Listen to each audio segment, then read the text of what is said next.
estamos de vuelta en viernes a las 8:45 y vamos a seguir con los temas de discusión de este viernes. Una de las cosas que ha llamado mucho la atención es que Francia ha establecido una lista de paraísos fiscales en donde ha incluido a Guatemala. Entre estos países, que incluyen también a otros países de Centroamérica, será prohibido que la Agencia de Cooperación Francesa haga inversiones, desarrolle proyectos conjuntos y pues que se dedique a trabajar en la economía del país. Así lo ha anunciado el señor Philippe Bastelica, a quien han sido requeridas explicaciones de parte del ministro de Finanzas. A mí me parece más relevante todavía el hecho de que Francia, el gobierno francés, las instituciones francesas van a ver con sospecha que capitales franceses quieran venir a trabajar a un país en el que encuentran que no hay condiciones de transparencia. Ese me parece un tema relevante, sobre todo en un momento en que Guatemala está tratando de atraer inversión. Claro, me van a decir, no es suficientemente importante y de todos modos viene capital a Guatemala, está bien, que de todos modos venga, pero sí es un hecho que ese supuesto secreto bancario, que en términos reales lo que hace es permitirle a la autoridad fiscal entrar a las cuentas, revisar realmente si hay coherencia entre lo que está diciendo un contribuyente con lo que presentan sus movimientos bancarios. A mí me parece que eso es una posibilidad que tiene que estar abierta en cualquier país moderno, y no entiendo por qué nosotros nos cerramos tanto si no es en realidad por fines aviesos e inconfesados. Me parece a mí que ese argumento que se plantea siempre en Guatemala respecto de la seguridad y del riesgo, por supuesto, de los secuestros y de la acción del crimen organizado, me parece a mí que ese no desaparece justamente con el secreto bancario, que sí tiene unas causas negativas, unas consecuencias negativas para nosotros. Mira, la OCDE no pide la apertura del secreto bancario como condición ninguna. Punto número uno. Punto número dos. El secreto bancario, ahora un juez o una autoridad judicial puede abrirlo, con lo cual tampoco es óbice para nada. Si la superintendencia tiene un problema, presenta una denuncia fiscal y la denuncia fiscal a un juez permite ver tus cuentas. No hay nada que impida eso. ¿Y Francia está viendo mi cosa aparejados? Bueno, yo creo que Francia, te voy a contar cómo veo yo el tema de Francia. Primero, la cooperación más grande en Guatemala no es francesa, no. Es española o es norteamericana, y a ninguno de los dos le molesta. Y uno podría decir, bueno, ¿por qué Francia lo ve, por ejemplo, y España no? O Alemania, o Holanda, o Suecia. ¿Por qué lo ve Francia? Esa es la pregunta. Porque la cooperación más grande no es la francesa. Punto número dos. Porque Francia lo que quiere es evitar que sus contribuyentes vengan a esconder dinero a otros países. Pero cuando Francia habla de paraíso fiscal, no sé si aplica lo mismo a las Antillas, por ejemplo. Que ahí sí que tiene control. Bueno, o en África, los funcionarios franceses son famosos por haber hecho travesuras en África. Fiscal, este es un listado. No sé qué está queriendo decir, porque si uno busca el concepto paraíso fiscal, es un lugar donde pareciera que no existe, no hay pago de impuestos, no existen referencias de empresas, cosas que aquí no ocurre. Hasta donde yo sé, aquí convergen dos situaciones. La A es una metedura de pata del presidente Hollande, el haberlo hecho, el haber incluido algunos países. Y la B, el problema no es Guatemala.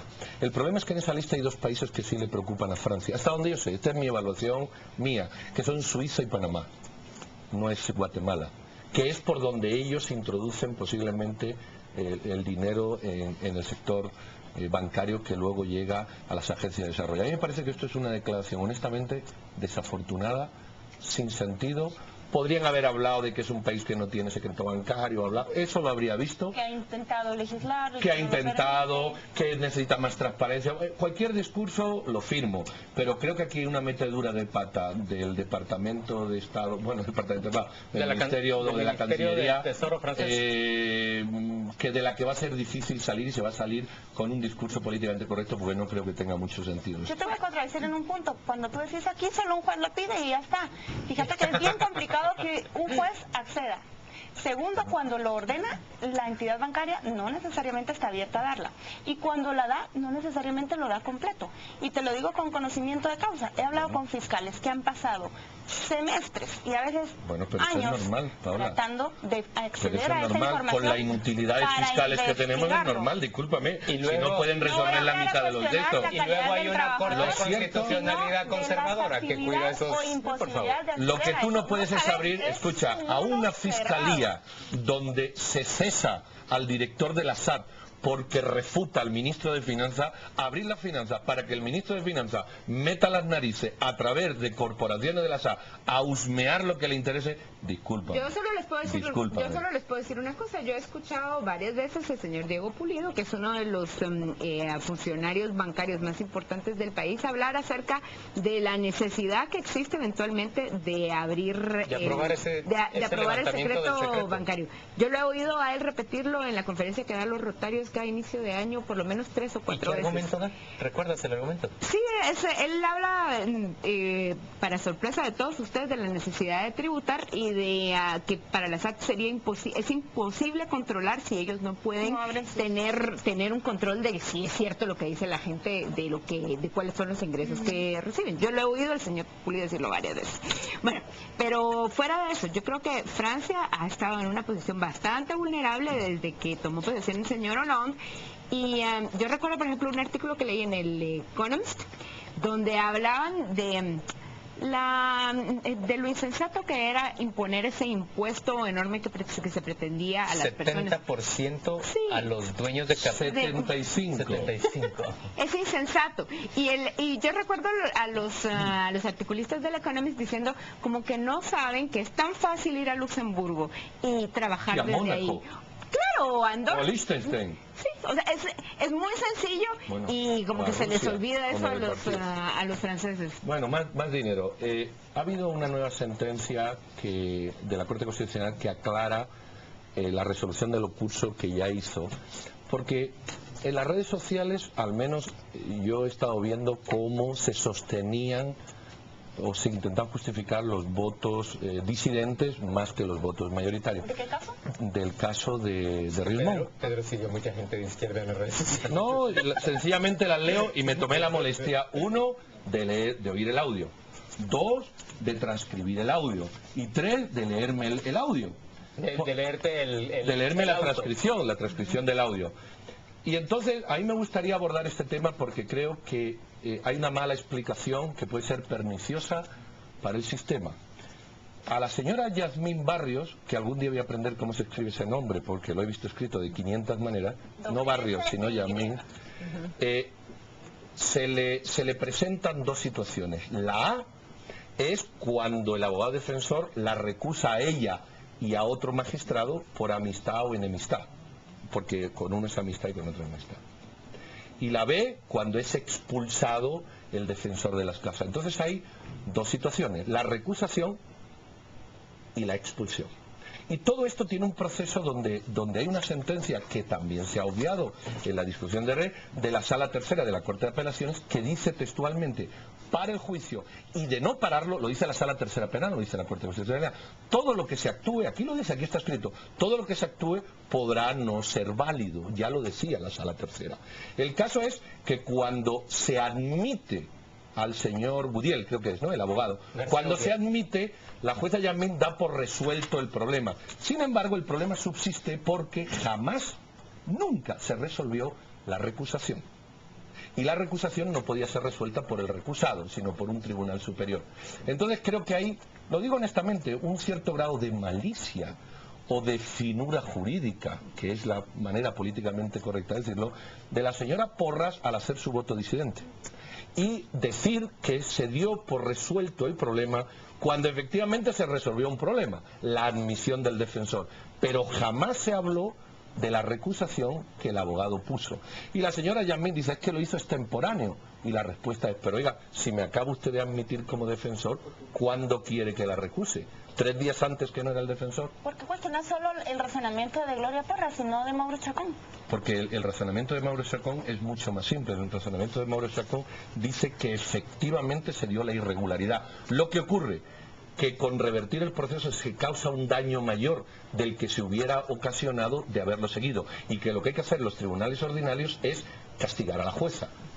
Entonces, el razonamiento del señor Mauricio Chacón no genera ningún problema sustancial, en mi opinión, yo lo que en la veo sentencia. Es que este punto puede discutirse con argumentos de un lado y del otro. Y me parece que la posición de la magistrada Porras está orientada a no frenar un proceso o a no dejar sin efecto un proceso desde la justicia constitucional hacia la justicia ordinaria.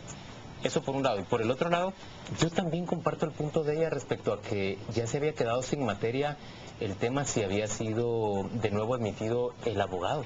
Y en términos reales, esa excusa de parte o esa tacha que presenta el abogado defensor de Ríos Montt no es, y vuelta a la discusión del tema en el segmento anterior, no es sino un intento de retrasar el proceso.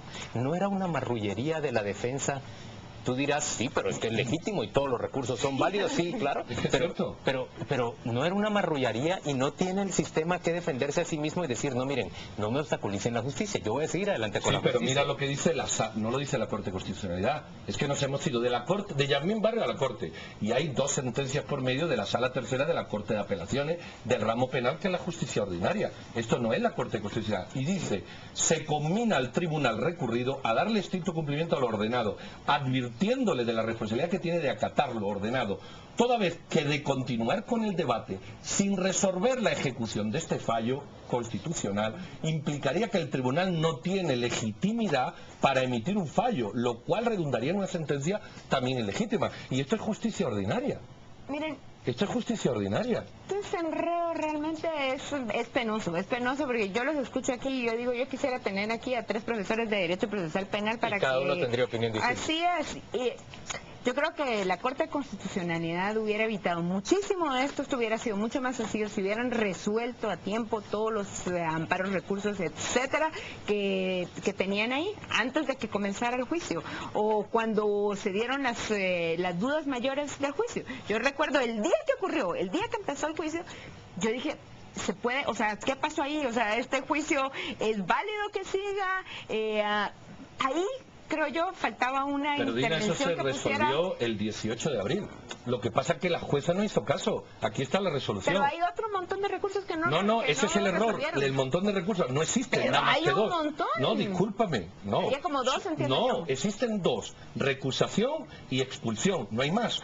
Y aquí la Sala Tercera resolvió el 18 de abril. Lo que pasa es que la jueza no hizo caso. El señor Ríos Montt está ya tranquilo, ya no corre riesgo. No es tranquilo, es que estamos hablando de la justicia y pareciera que la justicia hay que leer la sentencia, hay que escuchar la de esta, hay que analizar los documentos. Entonces a mí me da pena y vergüenza oír en las redes un montón de opiniones de gente que ni tiene los documentos ni se ha molestado en leerlos, y entonces se generan ciertas discrepancias y dudas cuando a lo mejor realmente no las hay. De vuelta. Si nuestra opinión es mostrar información, eso es lo que yo traigo. Nos aproximamos a estos casos que son protagonizados por políticos con las filias y las fobias que tenemos respecto de esos políticos o de los procesos que encarnan. Y sin ninguna pericia legal para entender. Vamos a la pausa comercial. Vamos a la pausa y ya volvemos.